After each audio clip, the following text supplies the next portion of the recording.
I'm Abbie Nicol. I'm head of maths at Manor Academy in Dewsbury. I've been head of maths for sort of 3 to 4 years, and before that I was second in department.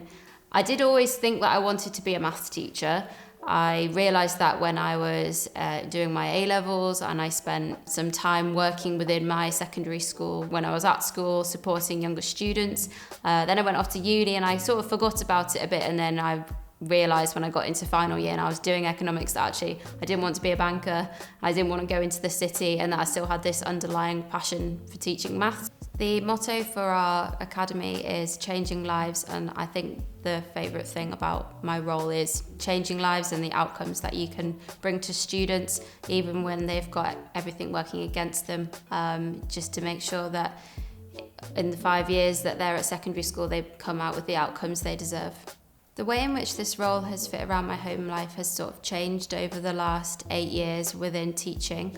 When I was teacher training, I found it quite difficult to fit the role in around my home life. It took me a lot longer to plan lessons, and I wasn't particularly good at using my time. But over my years in school, you have to find that work-life balance, and I think the pandemic was one of the things that really encouraged teachers to think about work-life balance, and the changes in the Ofsted requirements to do with teacher workload, I think, are being felt across the country, reducing in marking policy, and when we do something it is or should be impacting the children. And I think I've made sure that since definitely over the last couple of years, that whatever I'm doing, it benefits the children, and if it doesn't benefit the children, then I don't do it, and that's really enabled me to have much more time in the evenings. Fitness is a huge hobby of mine.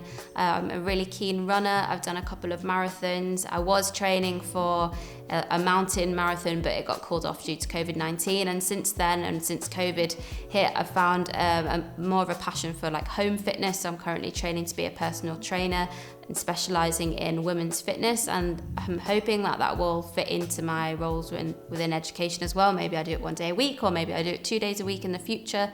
If somebody was looking for a role similar to mine, I would suggest that they almost interview the school as much as the school might interview them. All academies and all schools are different, and they feel like they have different personalities. Some are obviously much more strict, some are much more free in the way that they deliver a curriculum. I think it's really important, particularly if you're going for head of department, that you agree with the scheme of work or the way in which learning is sequenced. I have quite a few strong opinions on the way in which maths is taught and delivered, which I know are different to schools that my colleagues have taught in before. So I think that's a huge, huge thing. Also consider the area that you're going to teach in as well. And just think about the context of those children. It was a real insight when I came to work here about the way in which some children, their everyday lives are, and I didn't really think about that till I came into this school. So I'd say that was another thing to consider. If you want to have the biggest impact, maybe go to the places where you don't necessarily expect to end up. Human Forward. Randstad.